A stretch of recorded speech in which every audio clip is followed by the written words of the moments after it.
નમસ્કાર, આપ જોઈ રહ્યા છો સંદેશ ન્યૂઝ. રાજ્ય, દેશ, દુનિયાના તમામ મહત્વપૂર્ણ સમાચારો અને આજનો એજન્ડા સાથે હું છું અંકિત. નમસ્કાર. આજનો એજન્ડા સાથે હું છું દેવાંશી. જેને આપણે માતા કહીએ છીએ, જેની પૂજા કરીએ છીએ, એ કેવી સ્થિતિમાં છે એ જોવું હોય તો દિલ્હીની યમુના નદી પર આપણે નજર કરવી જોઈએ. ભારતના કેટલાય રાજ્યોમાં છઠ પૂજાના તહેવારની શરૂઆત થઈ ગઈ છે, પણ દિલ્હીની કેમિકલથી લથપથ યમુના નદીમાં આજે લોકોએ જે રીતે છઠ પર્વની શરૂઆત કરી એ આપણે સિસ્ટમ માટે અનેક સવાલ ઉભા કરે છે.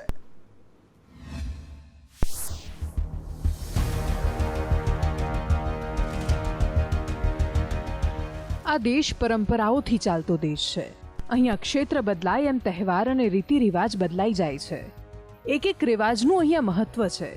તહેવારો જ માણસને પોતાના ઇતિહાસ સાથે, પોતાની સંસ્કૃતિ સાથે જોડીને રાખે છે. ઉત્તર ભારતના ખૂબ મહત્વના એવા છઠના તહેવારની શરૂઆત થઈ. આપણા દરેક તહેવારોની જેમ આ તહેવાર પણ પ્રકૃતિની પૂજા સાથે સંકળાયેલો છે. આજે તહેવારોનો પહેલો દિવસ હતો.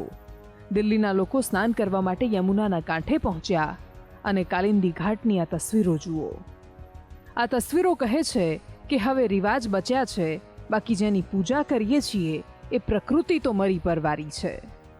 લોકો આવ્યા છે નદીની પૂજા માટે, પણ સાથ પ્રદૂષણ આપી રહ્યું છે. વ્રતનો આરંભ તો થઈ રહ્યું છે, પણ જીવન અંત તરફ જતું લાગે છે. अभी तो नहा रहे हैं. अभी 1 घंटे से मैं घूमते घूमते देख रही हूँ. फिर मजबूरी है, इसीलिए नहा रहे हैं. हम सब जा रहे हैं नहाने के लिए.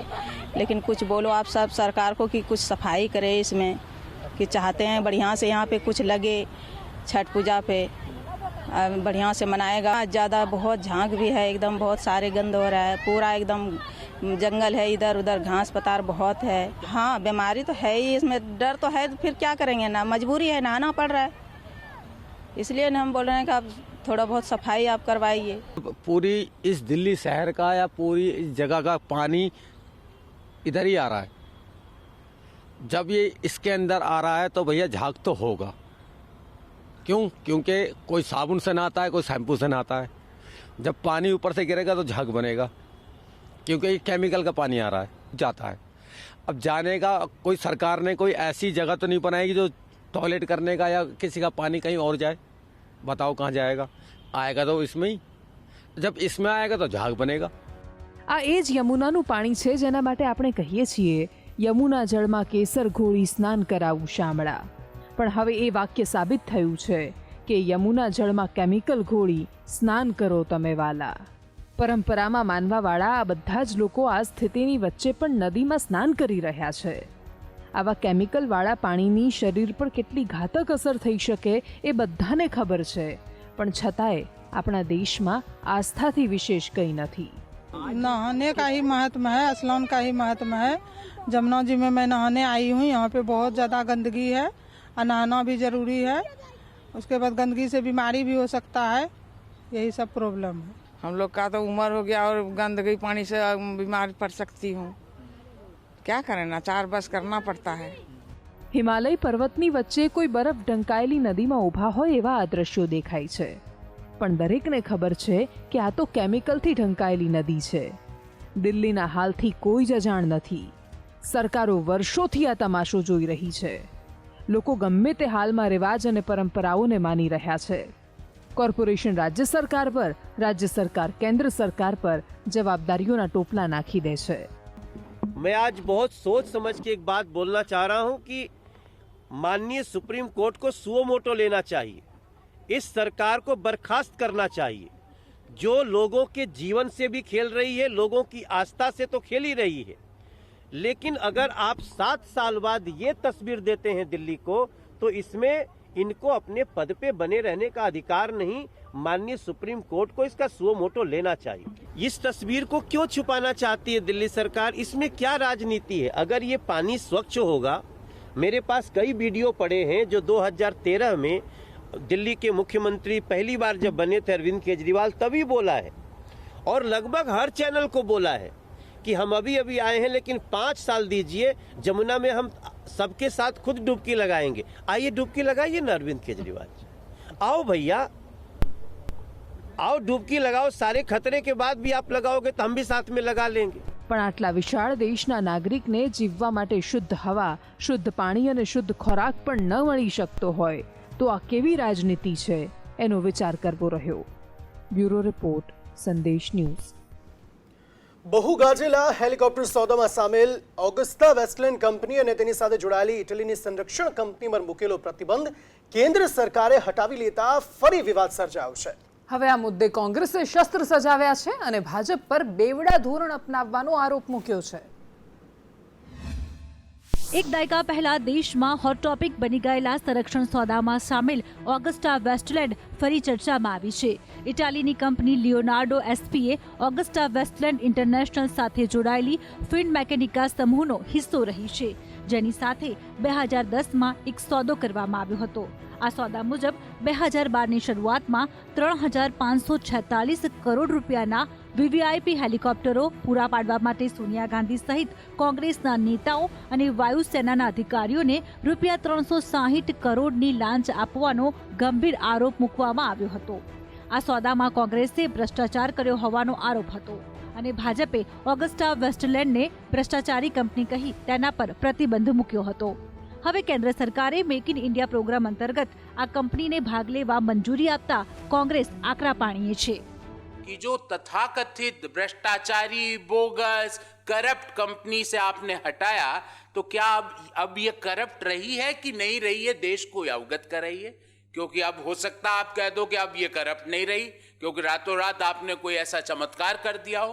उस डील के बारे में बताइए और देश को बताइए, क्या अभी भी इनको हम करप्ट बोगस कंपनी बोले या नहीं बोले. જોકે લિયોનાર્ડો એસપીએ અને ઓગસ્ટા વેસ્ટલેન્ડને કેટલીક શરતોના આધીન વેપાર કરવાની છૂટ આપવામાં આવી છે. આ કંપની અગાઉના કોઈ સોદા માટે વ્યવસાયિક દાવો કરી શકશે નહીં. જોકે એક સમયે ભાજપે જે કંપની પાસેથી કટકી માટે કોંગ્રેસ પર આરોપ મૂક્યા હતા, એ જ કંપનીને ભારતમાં ફરી પ્રવેશ આપતા કોંગ્રેસને મોટો મુદ્દો હાથ લાગી ગયો છે. બ્યુરો રિપોર્ટ, સંદેશ ન્યૂઝ. અને મુંબઈ ક્રૂઝ ડ્રગ્સ કેસ નામના નાટકમાં આજે ફરી એકવાર પડદો ખુલ્યો. નવા પાત્રની એન્ટ્રી થઈ અને નવી જ કહાની સામે આવી. આ વખતે પણ સવાલ નવાબ મલિકે જ કર્યા અને સમીર વાનખેડેના કથિત સાળી પર સવાલો ઉઠાવ્યા. તો દિલ્હીની ટીમ પણ હવે આ મામલે તપાસ કરી રહી છે.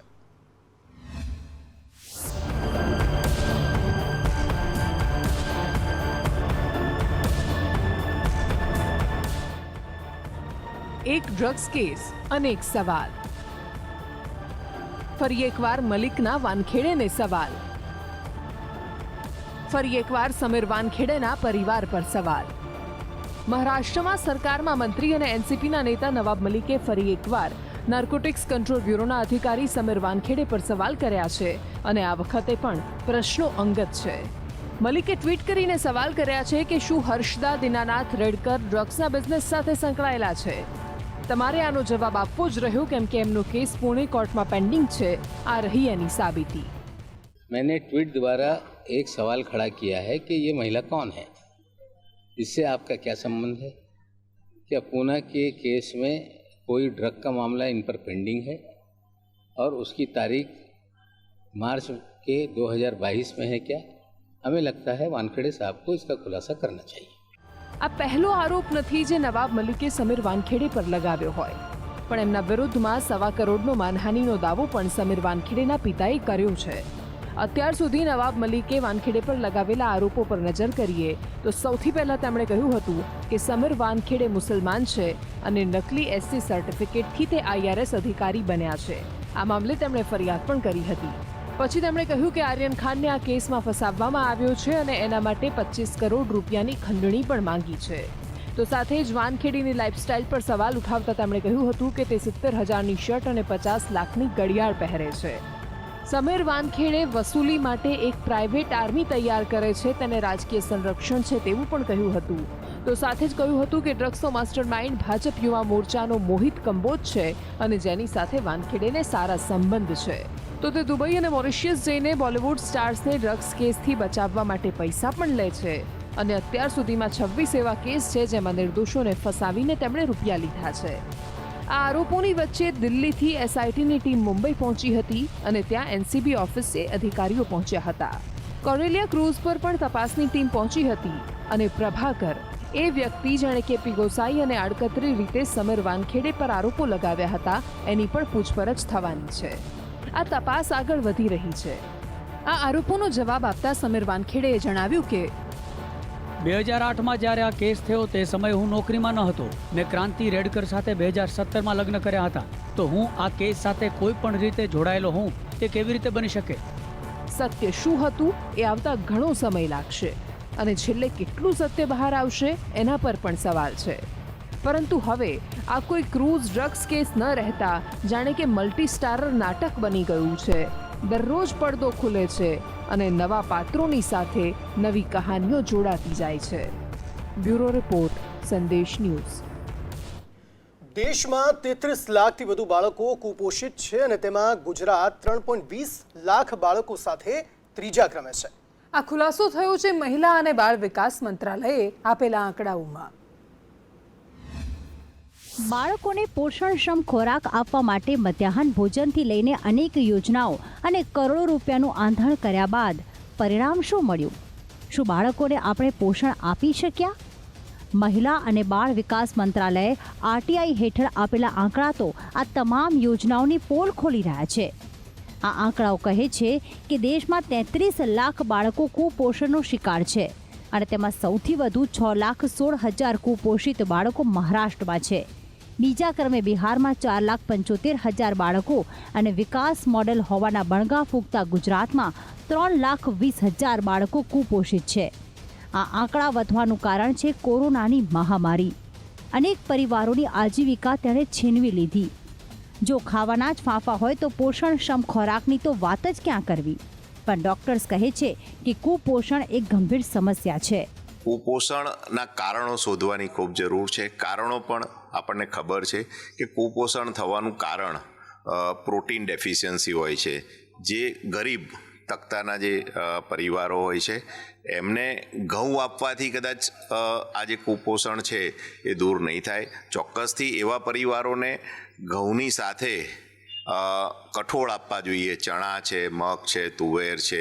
જે કઠોળનું પ્રમાણ જો ખોરાકમાં વધશે તો ચોક્કસથી આપણે આ કુપોષણને દૂર કરી શકીશું. કોઈ પણ દેશનું ભવિષ્ય તેના બાળકો હોય છે. જો ભવિષ્ય જ અડધું ભૂખ્યું અને કુપોષિત હોય તો દેશનો વિકાસ કઈ રીતે થઈ શકે? બાળકોના સ્વાસ્થ્ય પર તેમણે પોષણક્ષમ આહાર આપવા માટે માત્ર યોજનાઓ બનાવી દેવાથી કામ નહીં ચાલે. નક્કર પ્રયત્નો કરવા પડશે. એ વાત આ આંકડાઓ સમજાવી રહ્યા છે. બ્યુરો રિપોર્ટ, સંદેશ ન્યૂઝ. અને સુરતમાં પેટ્રોલ પંપ સંચાલકો એટલા બેફામ બન્યા છે કે ગુજરાતના મંત્રીઓને પણ નથી ગાંઠતા. ઓછું પેટ્રોલ આપતા આવા પેટ્રોલ પંપો સામે મંત્રીના આદેશ છતાં માત્ર નામ પૂરતી કાર્યવાહી થઈ રહી છે. એક તો પૂરા નાણાં લઈને ઓછું પેટ્રોલ આપીને ચોરી કરવાની અને ખુદ મંત્રી ચોરી પકડીને ઉધડો લે તો પણ પેટ્રોલનું વેચાણ તો ચાલુ જ રાખવાનું. આ છે સુરતના જહાંગીરપુરામાં આવેલ યશ પેટ્રોલિયમની દાદાગીરી. આ પેટ્રોલ પંપ ઓછું પેટ્રોલ આપતો હોવાની ફરિયાદ થઈને ખુદ ગુજરાતના પેટ્રોલિયમ મંત્રી મુકેશ પટેલ તેની ખાતરી કરવા પેટ્રોલ પંપ પર પહોંચ્યા. તેમણે પેટ્રોલ પુરાવ્યું અને 20 મિલીલીટર પેટ્રોલ ઓછું મળ્યું. 12 નોઝલમાંથી 6 નોઝલમાં 20 ml ઓઇલ ઓછું દેખાતું હતું. ત્યારબાદ 6 નોઝલ સીલ કરાયા.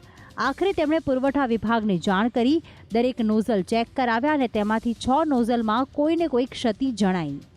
ચેક કરવા જતાં મેં 4350 રૂપિયાનું ડીઝલ પુરાવા જાઉં છું અને ડીઝલ પુરાવતી વખતે જે ડિસ્પ્લેમાં નજર મારું છું ત્યાં ડિસ્પ્લેની અંદર કશું દેખાતું નથી. ત્યારે મેં તે જ સમયે અટકાવીને હું જ્યારે મેં એને પૂછવામાં આવ્યું કે ભાઈ ડિસ્પ્લેમાં ક્યાં છે, તો એમણે કહ્યું તમે ઉતરો નીચે અને પાછળ ડિસ્પ્લે છે. આમ જનરલી આગળ પંપની ઉપર ગાડીમાં બેઠા હતા ડિસ્પ્લે દેખાવું જોઈએ. ત્યારે મેં તાત્કાલિક અટકાવી દીધો. ત્યારબાદ અમે એની 12 નોઝલ હતી એમાં 12 નોઝલ ચેક કરીને 6 નોઝલની અંદર લગભગ 10 અંદર 15 એમ 20 ml જેટલું અમને ઓછું અંદર દેખાયું. ત્યારે એને અમે 6 નોઝલ એની સીલ કરી હતી અને પંપ અમે તાત્કાલિક એને બંધ કરાયો. પણ પેટ્રોલ પંપની દાદાગીરી તો જુઓ. ગુજરાતના પેટ્રોલિયમ પ્રધાનને પણ આ ઈંધણ માફિયાઓ નથી ગાંઠતા. સીલ કરાયેલા નોઝલ સિવાયના નોઝલમાંથી પેટ્રોલ પંપનું વેચાણ તો યથાવત જ રખાયું. જો એક વ્યક્તિ પાસેથી 20 ml ડીઝલની કટકી થતી હોય તો રોજનું 3000 લીટર પેટ્રોલ ડીઝલ વેચતો એક પેટ્રોલ પંપ દિવસના અંતે કેટલું ઈંધણ રોજ ઓછું આપતો હશે? કેમ માત્ર 4 નોઝલ જ સીલ કરાયા? આખો પેટ્રોલ પંપ કેમ નહીં? પેટ્રોલ પંપોની આટલી દાદાગીરી કોના જોરે? સામાન્ય જનતા સાથે આ પંપો કેટલી લૂંટ ચલાવતા હશે? ગ્રાહકો પાસેથી આટલી લૂંટ કરતા પેટ્રોલ પંપને બંધ કરવાના બદલે તેના 3 થી 4 નોઝલ સીલ કરાય છે. પુરવઠા વિભાગ માત્ર કરવા ખાતર કાર્યવાહી કરતો હોય તેવું સ્પષ્ટ દેખાય છે. રાબિયા સાલે, સંદેશ ન્યૂઝ, સુરત. રાજ્યમાં રહેણાંક સોસાયટીમાં હવે જો સીસીટીવી કેમેરા લગાવવા હશે તો સરકારી ધારા ધોરણો પ્રમાણે જ લગાવવા પડશે. કેમ કે રાજ્ય સરકાર આગામી સમયમાં રહેણાંક સોસાયટી માટે લાગુ કરવા જઈ રહી છે સોસાયટી સીસીટીવી પોલિસી. અમદાવાદ જેવું મહાનગર, ઘાટલોડિયા જેવો વ્યસ્ત વિસ્તાર, છતાં થઈ વૃદ્ધ દંપતીની હત્યા. પણ સીસીટીવીની મદદથી ઉકેલાઈ ગયો ભેદ. પણ આ મહાનગર હતું. સોસાયટી સીસીટીવીની સુવિધાથી સજ્જ હતી.